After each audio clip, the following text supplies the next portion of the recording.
Highclere Castle, world famous as the location for hit drama series Downton Abbey. Over centuries, it's played host to royalty, nobility, and celebrity. It holds unexpected secrets. This is a fairy tale castle with a real-life lord and lady, even a real-life butler. I think it's very important to maintain standards because once they disappear, they will never come back. This is the behind-the-scenes story of England's best-known country home.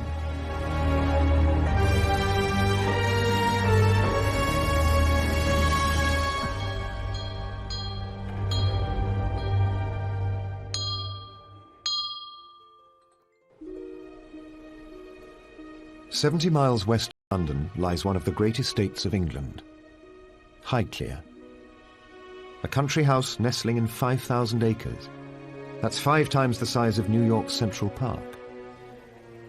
Highclere is the location backdrop for the successful television period drama Downton Abbey.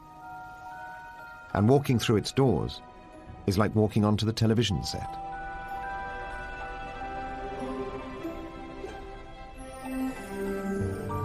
In reality, this is a 19th century trophy house, designed to show off inherited wealth. And far more than just a fictional creation. For Highclere is also a family home, for a real lord and lady. The Carnarvon family have lived here for 300 years. Their links with Highclere go back even further. The family have owned the land here since the time of Charles II's reign in the late 1600s. George Herbert, the 8th Earl of Carnarvon, inherited his title and the keys to the castle in 2001. Just 2 years after marrying former accountant Fiona Aitken, the present-day Lady Carnarvon. Good afternoon, my lord. Good afternoon, my lady.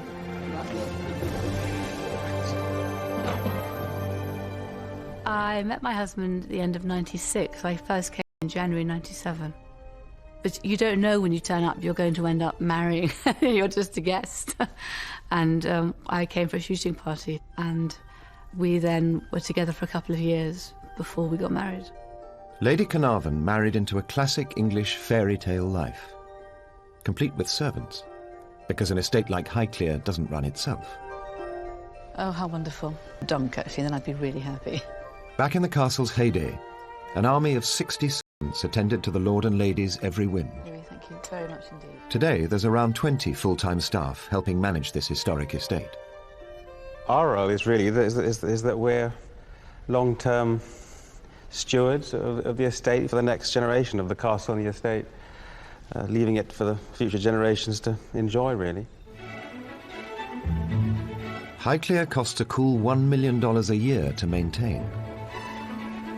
So cashing in on Downton's television fame is an invaluable boost to Lord and Lady Carnarvon's income.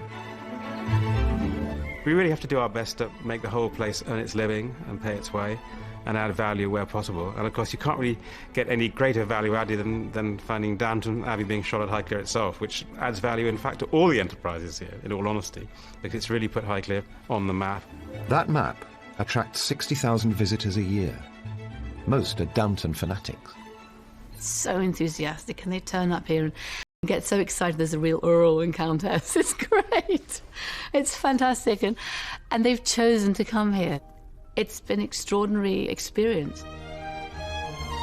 Millions of television viewers now know and love every corner of Lord and Lady Carnarvon's home. Downton's scriptwriter Julian Fellows is a friend of the family. He had Highclere in mind as he wrote the hit drama, with a starring role for rooms such as the elegant library. It's the setting for frequent meetings between the fictional Earl of Grantham and his equally fictitious butler. They discuss the fictitious running of their fictitious house. In reality, it was used in the late 19th century by the 4th Earl of Carnarvon as his withdrawing room.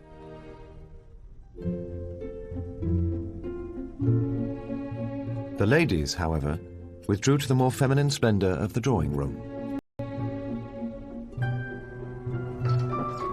still today one of the family's favourite rooms.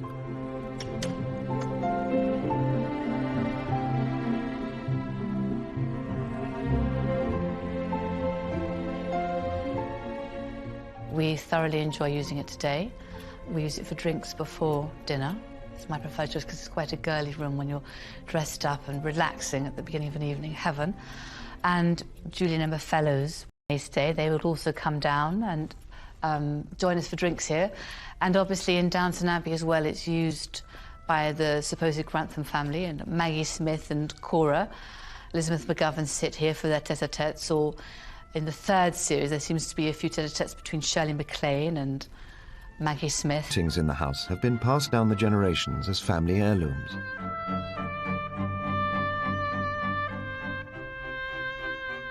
The children of the first Earl of Carnarvon hang over the fireplace. In Pride of Place is Lady Carnarvon's Pride and Joy, a 19th century family heirloom. And I moved it here into the drawing room. It was jolly heavy and quite a kerfuffle. Got some professional piano movers in to do it, obviously, but it is wonderful. It's an original Steinway from 1895. It has a beautiful tone. Quite fun to put photographs on it, and some of the music here is my modern, very simple music. Some of it is much more complicated pieces, which were obviously played by predecessors here. The drawing room has changed little through the years. It and other rooms are perhaps the real stars of the Downton drama. It is a very beautiful house, and it seems to never fluffs its lines, does it, in Downton? It always looks great. And the cameramen find different shots of the library or the dining room, or the views, maybe from the tower or maybe up to the towers. It's amazing that your house somehow is being so much part of a story. I sometimes see views of the rooms from an angle that I don't normally appreciate. I think, hold on, where exactly is that? Where are they? Possessions the family have accumulated over centuries make this a television set like no other. Some books here slightly predate the television era. There are volumes from the 16th century. The grand staircase dates back 150 years, solid oak, taking a year to carve into shape.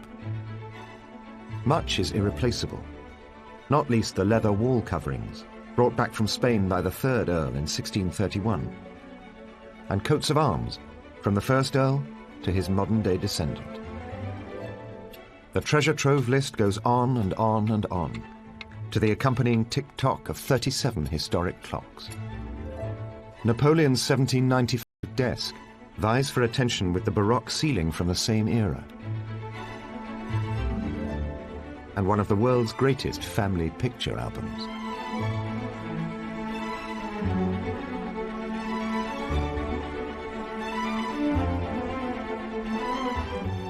One particular portrait even carries a somber family legend. Moving this dining room painting will spell disaster for the Carnarvons. So Countess Margaret Sawyer remains a perpetual houseguest, and Highclere survives, watched over by King Charles I on horseback, a priceless Van Dyck. But there's one secret room you'll never see in Downton Abbey: the smoking. An English manor house tradition from the late 18th century onwards. This room was a male preserve for smoking, gaming, and important men's talk away from the ladies. It also saved the women from instant asphyxiation. It was a smoking room for two reasons then, because this chimney didn't work too well, so there's a lot of smoke in the room. But in fact, nowadays we don't use this fire anymore. And some of this room has been restored in some ways. It's one of my favourites, though, because it has these absolutely beautiful paintings in it. This glorious colours of this still life of the different types of birds and the paradise landscape by a Dutch painter called Jan Beenix. In Pride Place is a photo of the current Earl's grandfather, a colourful character with a party reputation. This is one of his wives, the famous dancer Tilly Loche. My grandfather, he loved this room, and he loved being in these leather chairs here. In fact, he spent much of his life around this part of the castle. Highclere may be a castle today, but once, like this. In 1839, architect Charles Barry is brought in, fresh from designing London's Houses of Parliament. He remodels Highclere in a matching Gothic revival style, a clear homage to the British seat of government.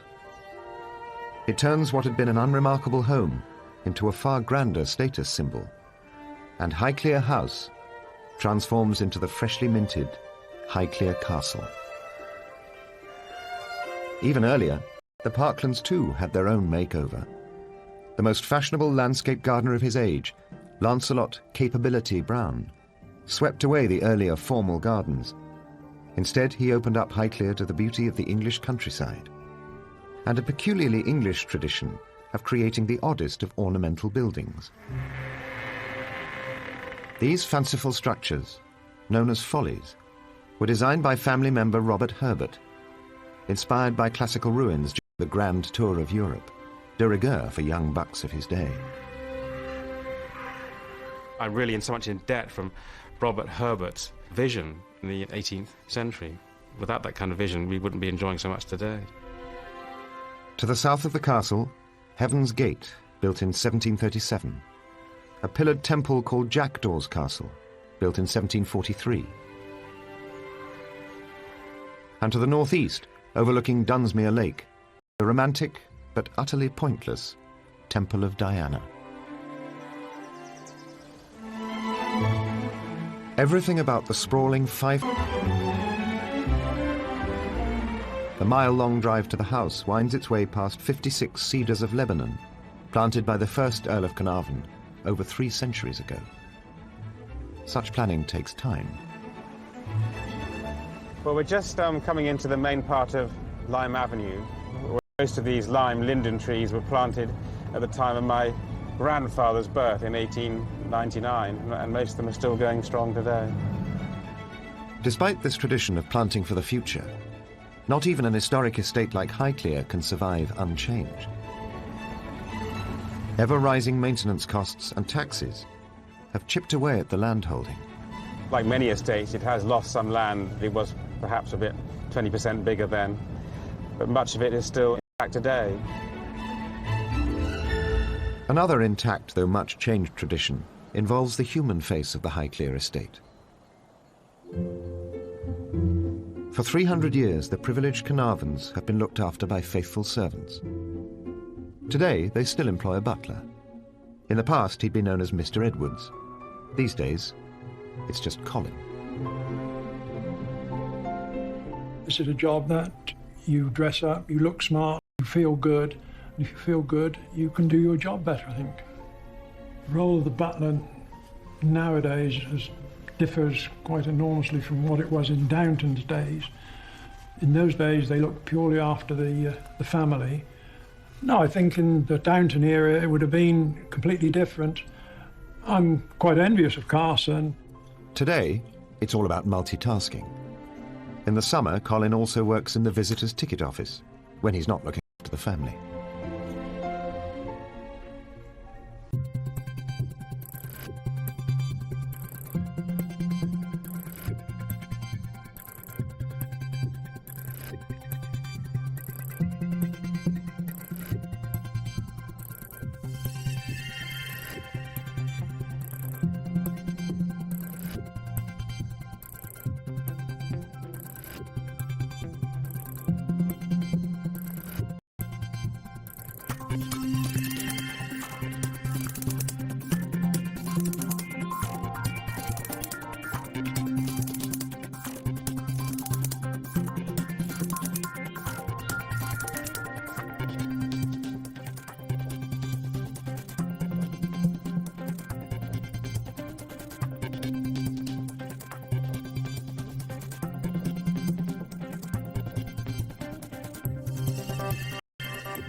The Highclere butler's role may have changed over the years, but that doesn't stop Colin from ensuring standards remain. The tables have been laid this way for hundreds of years in these type of houses, something that doesn't change. If it does change, it just doesn't look right. I think it's very important to maintain standards, because once they disappear, they will never come back. Colin takes his job seriously. It's become part of his identity, even at home. Oh yes, every breakfast. We always lay this way at home. My wife is in the kitchen preparing and I lay the table.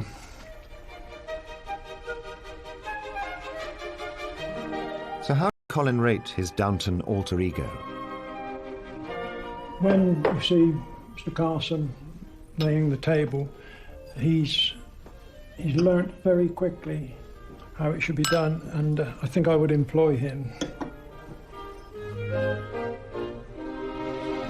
Just like the fictional Carson, Colin has to take care of a variety of VIP guests. The Queen, Prince Philip were regular visitors. Prince Harry's been here, film stars. They're normal people. We treat them as everyone else. As an Earl, Lord Carnarvon is part of the British aristocracy, just one down from a Duke who holds pole position. The higher up the hierarchy, the more likely you are to have a royal visit. And that means you have to keep the house in good order, so that it's fit for a visit from the Queen. 2 floors alone, and 4 main stairwells. Housekeeping is a never-ending chore. Just cleaning and polishing all 356 pieces of this crystal chandelier takes 2 days. 100 years ago, the aristocrats that lived upstairs at Highclere were looked after by a host of staff who worked downstairs. Maids, butlers, valets, footmen, gardeners, gatekeepers and grooms all made sure that the castle ran like clockwork.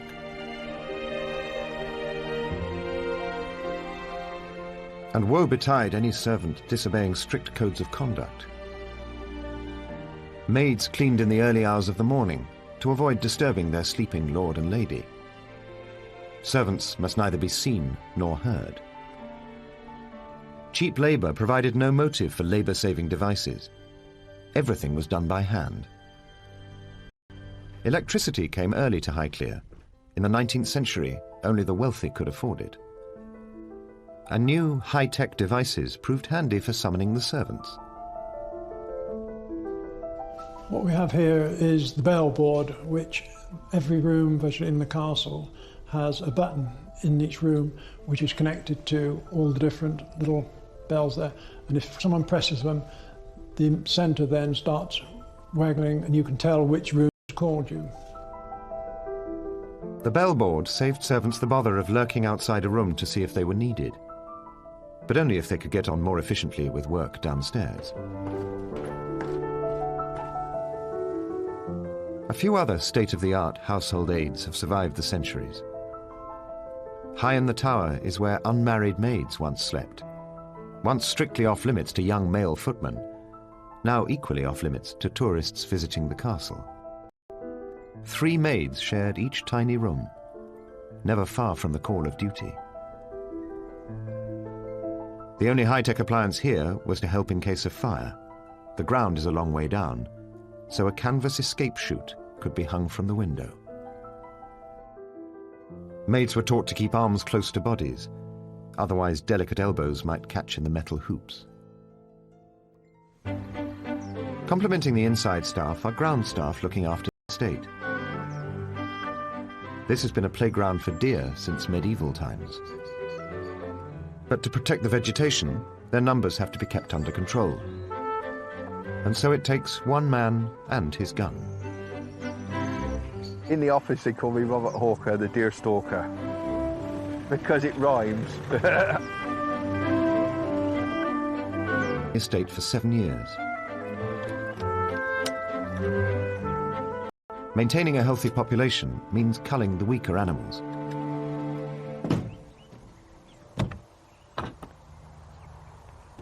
On the estate, we have 3 species of deer. We have the muntjac, the roe and the fallow.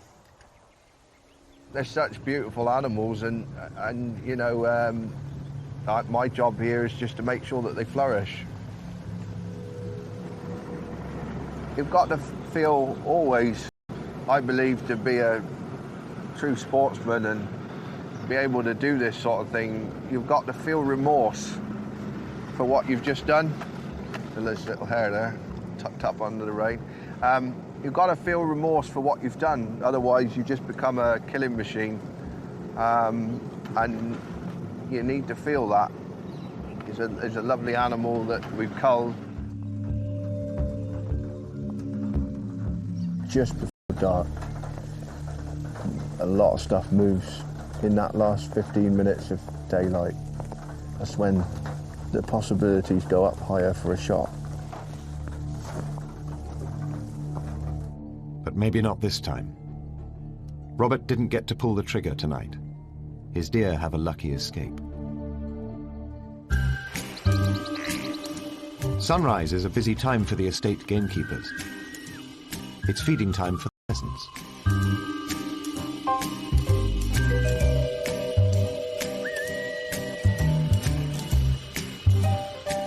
Eddie is the head gamekeeper.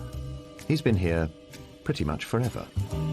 I started here in 1957 when I was 14. Only just 14 then. And I've been here ever since. The gamekeeper's job is to love and care for his birds, so the wealthy can shoot them. In the early 1900s, the aristocracy did this on an industrial scale. Lavish 3-day shooting parties were opportunities for the lord of the manor to show off his wealth. And Highclere did that particularly well.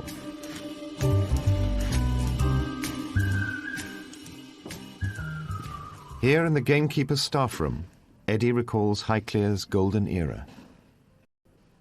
In the old days there, it was all private. Lord Carnarvon had his guests, like he'd invite all, more or less, his old school friends all through the winter, and they'd shoot with one another. The Prince of Wales, the future King Edward VII, came to shoot here in the 1890s. That's the French with his 2 loaders and the cartridge boy, which was taken around about 1904, I think. They shot 1,600 pheasants here in 3/4 of an hour. Luckily for the pheasants, times have changed. You can't run a shoot now, not with the cost of things now. You just couldn't do it. Today, people do still come here to shoot, but as one of the estate's many business opportunities, and the visitors are more likely to be rich businessmen. Morning, Tom. Morning, Ed. Shoot went well yesterday, didn't it? Yeah, it was a good day. Plenty of birds about. They all go like that, we'll be all right. Yeah, we will. Eddie is assisted by his young underkeeper, Tom. Yeah, Ed's a very good boss. He's fair, although he can be strict. It's early days in Tom's career, but like many of the staff on the estate, he expects to be here for life. I've been on Highclere Estate as a gamekeeper for the past 3 seasons, although I did help out and do my work experience and also helped out through school here, probably a bit too much. These heavy tweed suits have been worn by gamekeepers for generations. They're designed to blend in with the landscape, all part of the shooting tradition. Another of the traditions of the shooting field is that shot games should always be carried and also hung with their heads up to basically show respect again for the birds, so that they finish with their heads held high. This brace of pheasant are off to the castle kitchen for the lord and lady's dinner. Highclere's kitchen is downstairs, in the basement of the castle. It's the domain of head chef Paul and his sous chef Rob. When they're not cooking for the lord and lady, they're preparing menus for weddings and functions that are part of the basket of businesses that keep Highclere Castle afloat. In the past, there would have been 5 cooks, a first kitchen maid, second kitchen maid, scullery maid, and still room maid. Today, it's just the two full-time chefs, though they do have lots of modern conveniences to help.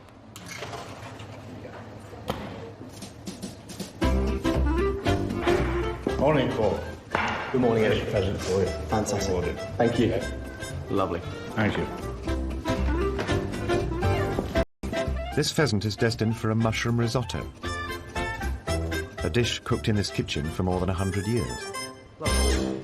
Fantastic. Right. Pheasants would have been eaten here 100 years ago. You know, they're on the land. It's something they can graze off of. It's very safe. It's part of their stable diet. 100 years ago, they would have eaten these on the bone. It's a far superior way of cooking the meat because it stays nice and moist. It was also a golden age for British food, giving birth to celebrity chef, exotic new dishes, and gargantuan 12-course meals. Aristocrats poached their dishes and their chefs from across the globe. Many ingredients came from the continent. Risotto, 1574, found in Milan. Chefs travelled. You know, good houses went on holidays, they found a good cook in the country, and they brought one back. The 5th Earl brought his chef back from Sri Lanka. His recipe for chicken curry is still a favourite on the Highclere menu today. A typical society dinner menu for a party of 20 people cost around $100, double a maid's entire annual salary. Country estates were playgrounds for the rich and famous, and Highclere joined in with gusto. December 1895, the Prince of Wales, the future King Edward VII, arrived at Highclere for the most extravagant weekend the castle had ever seen. For His Royal Highness, nothing was too much money or too extravagant. There were 12 courses at dinner: caviar, truffles, snipe, partridge, oysters, quail, ptarmigan, pressed beef, chicken, galantines, and pineapple. With a full belly, the king retired to his room, refurbished for his visit, with red silk walls and ornate French furniture. In today's money, the bill for 3 days entertaining royalty was an eye-watering $500,000. What do you need?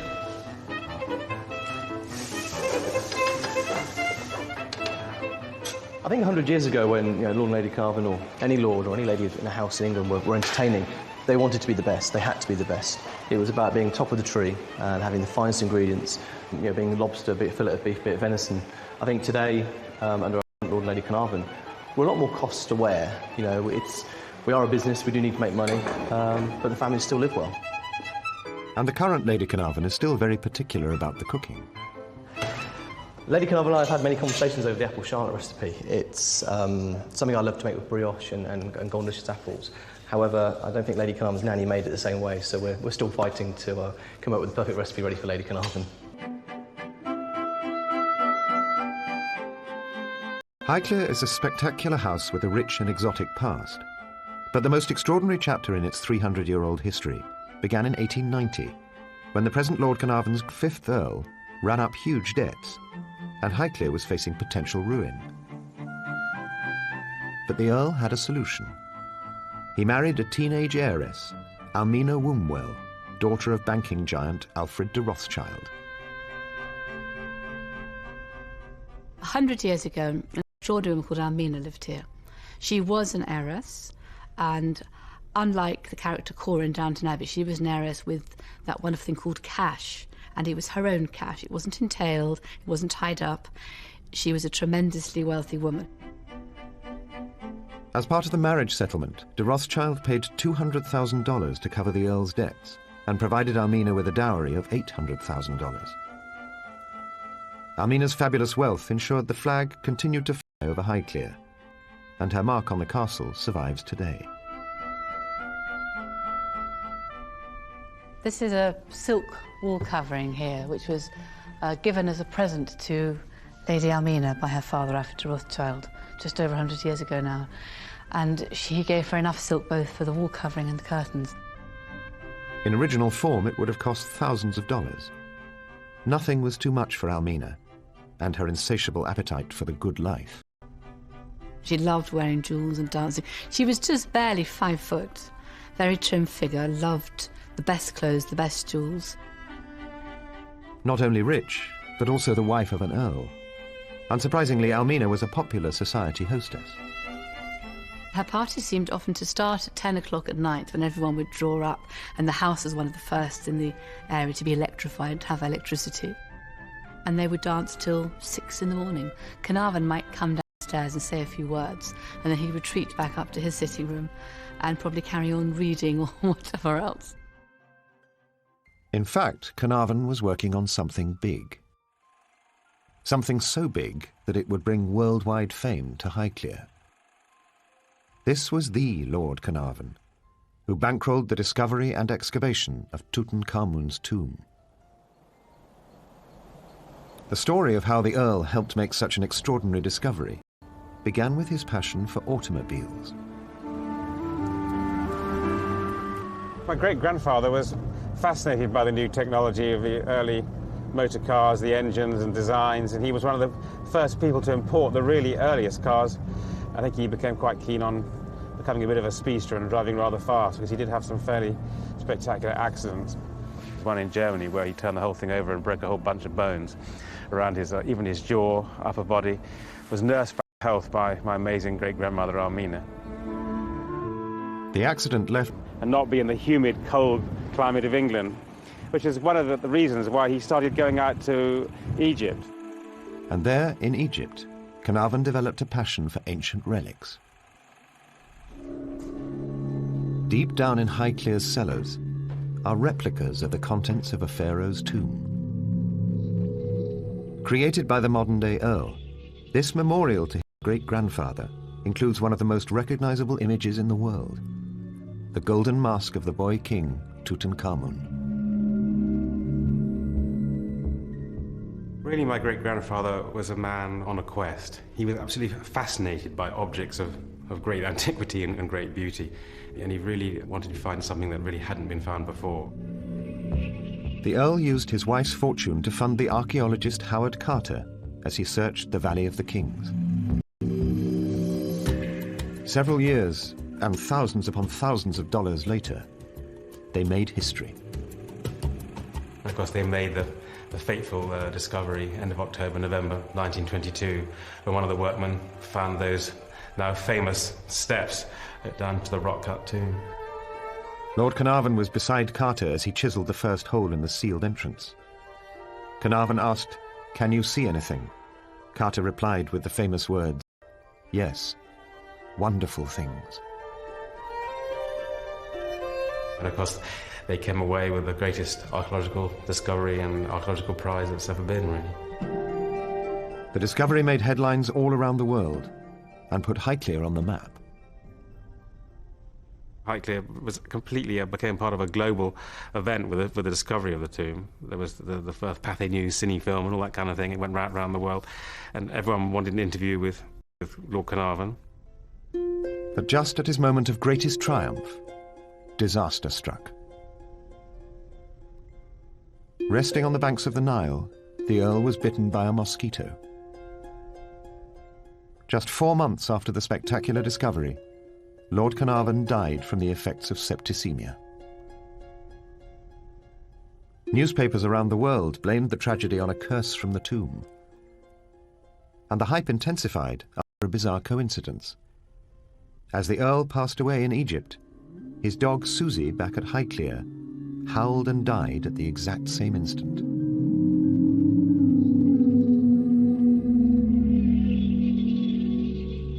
The current Earl celebrates his great-grandfather's discovery with these reproductions in the basement. But upstairs at Highclere, there is genuine Egyptian treasure. In 1988, one of the castle's carefully... One of the really fascinating secrets of the smoking room are these extraordinary cupboards hidden here between the drawing room behind me and the smoking room, which, during my grandfather's life, lay undisturbed and undiscovered for some 62 years, and we never knew anything about it. And my grandfather was superstitious and never said anything. So after he died, my father and his butler, Robert Taylor, were looking at all the different things in the castle, and Robert says to my father, "Well, my lord, there might be some Egyptian stuff." And my father says, "Well, I don't believe that. There just can't be any." Took him here, and they pulled out the furniture apart and went in here, and there are these extraordinary objects. Unknown to us, after my great-grandfather died, Howard Carter had sent most of the collection of my great-grandfather, the wonderful Egyptian collection, to New York, to the Metropolitan Museum, but a few items he left at Highclere, and they were hidden in these cupboards. And you can still see today the old tobacco-type packets and tins with Cairo on them and that kind of thing, and jewellery boxes, little make-up pots from the time of the Lady Pharaoh, Hatshepsut. They were all stored in this cupboard here, and the one on the other side as well. So these houses give up secrets in strange places, and we have a connection with 3,000 or 4,000 years into the past of ancient Egypt. But that connection is bittersweet, leading to the death of one of the family's most enterprising earls. So we're now en route, slowly heading up Beacon Hill to see the grave of my great-grandfather. And of course his grave lies at over 800 feet above sea level at the summit of Beacon Hill, which is an ancient Iron Age fort and has spectacular views in all directions. The Earl's body was brought back from Egypt and laid to rest at this, the highest point on the Highclere estate.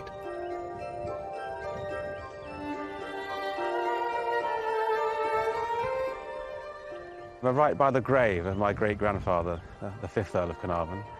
He was one of the, perhaps the last great eccentric, even maverick adventurers, and he wanted to be buried high up on his estate, looking back to his glorious house, the castle.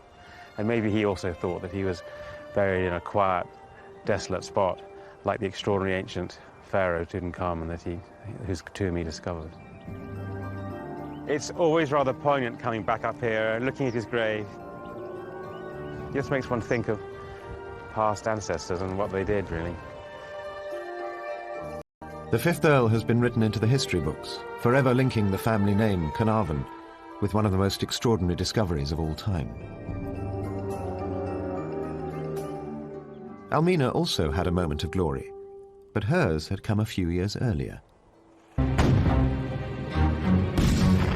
August 4th, 1914. At the height of a long, hot summer, war lives and learned to fight. Life at Highclere, above and below stairs, changed forever. 75 men left the estate for the battlefields to fight what would be a bloody war. Some of the grooms were the first to enlist because they could obviously ride, and at the time we thought the cavalry was an important part of a battle plan. The keepers joined the machine gunner corps, and then some of the gardeners. The aptly named Digweed family had gardened at Highclere for generations. Their oldest son George enlisted with 2 other gardeners, Albert Young and Charlie Adams, though the head gardener Pope stayed behind to grow food for the estate. Yet the upstairs side of Highclere also made sacrifices. Society girl Almina set aside her life of privilege to care for wounded army officers.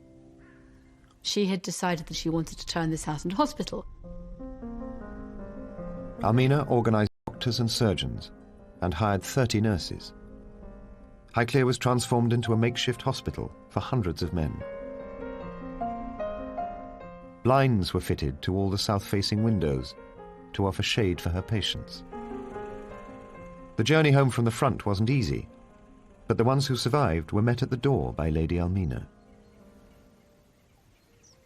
She welcomed the first 30-odd patients in September 1914.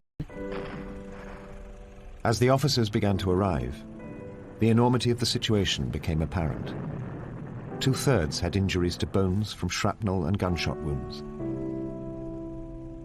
So the resourceful Almina adapted her plans. She turned part of Highclere into an operating theatre.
So this is Arundel bedroom, which is one of my favourite bedrooms to put guests in today, but 100 years ago was used by Almina as her operating theatre in the First World War.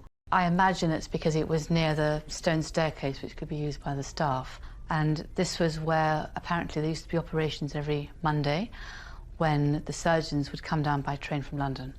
There was the orthopaedic injuries, the broken legs, the broken arms, the broken hands, which were sent back across the water to England.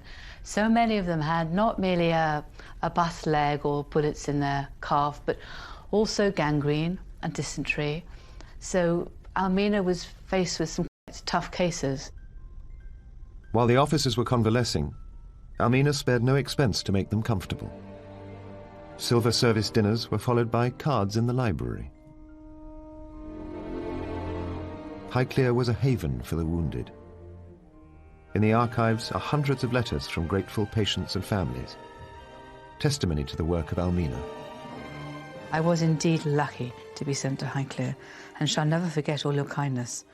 I arrived feeling an awful wreck and so depressed that I didn't care whether I lived or died. But your sympathy for me and the fact that you stayed with me that first night worked a most wonderful cure.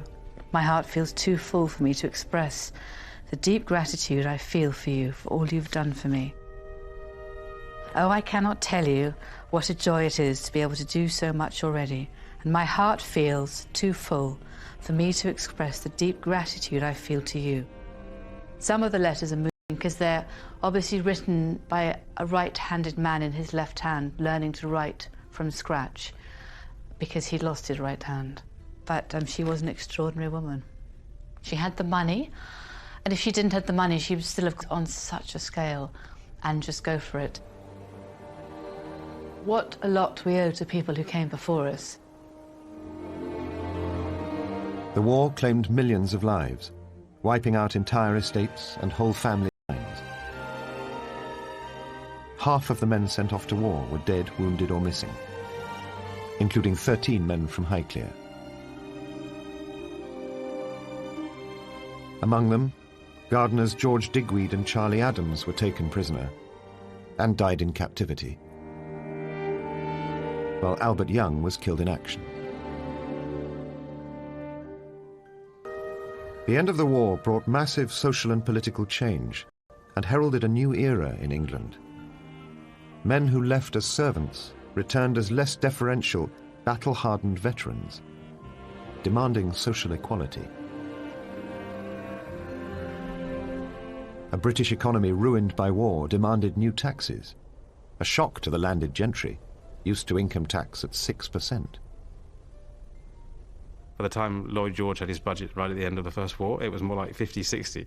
So we weren't really expecting these kind of things with the higher incomes, and a lot of them didn't prepare for it very well. And so they just kept spending money and they didn't think of it as tax.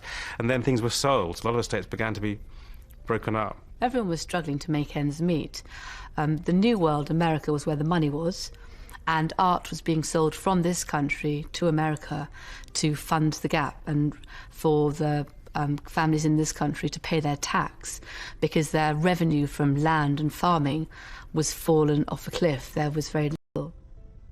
The landed gentry could no longer afford large numbers of servants, and a generation educated by war saw greater opportunities in factories, trade and cities. So many aristocratic families simply gave up.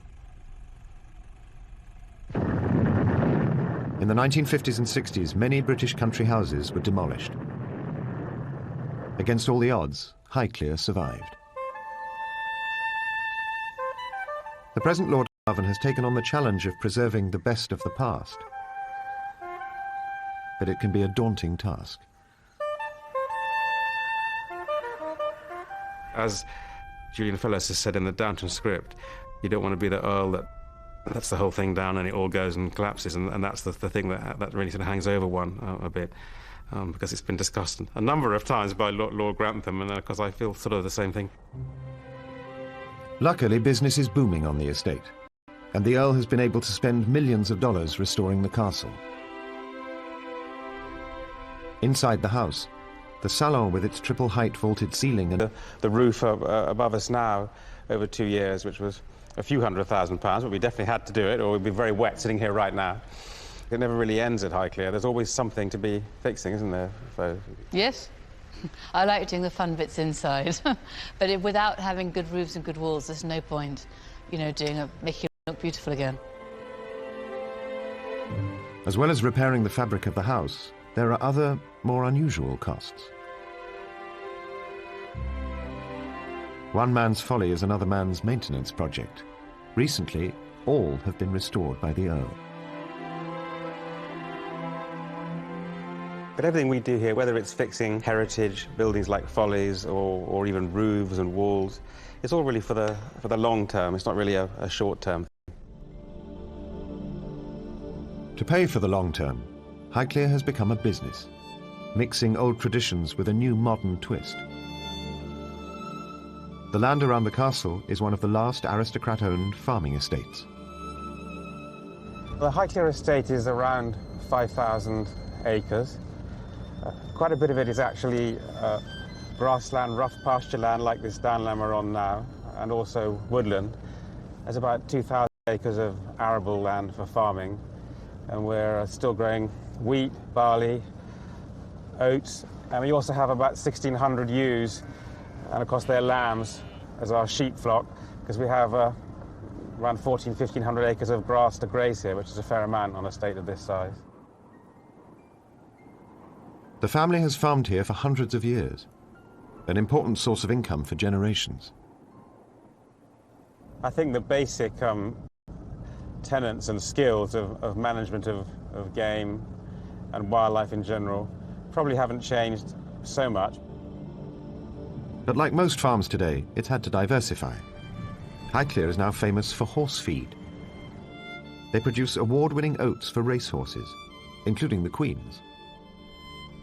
These are the original stables, used for hundreds of years. But no racehorses here, just Lady Carnarvon's Arab mare. Back in Almina's time, there were quite a few grooms, a head groom and a head coachman, under grooms, stable boys to help. But today there is just one groom, Joe, to look after the animals. Hey, come on. Don't panic, Mrs. Mellon. It's all right. They're very gentle animals. It's amazing. They've carried us for so many years, haven't they? Across some fields and everywhere else. The car is such a recent invention, so they've been with us for thousands of years. And people have ridden around here for thousands of years. So I'm just trees. Before cars took over the world, around 60 horses worked here. And Lord Carnarvon's great-grandfather also bred racehorses. Now there are just 6 horses to look after. And it's part of Lady Carnarvon's daily routine to exercise her favourite, called Azzy. And the spaniels, of course.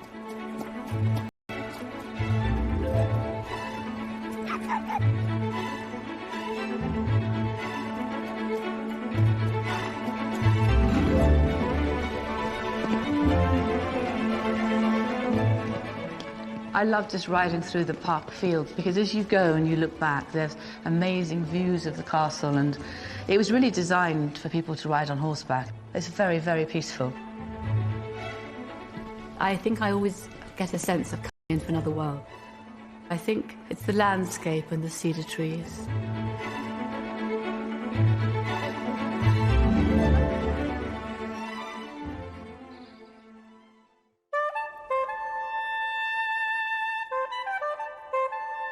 Having the keys to a castle is a huge responsibility.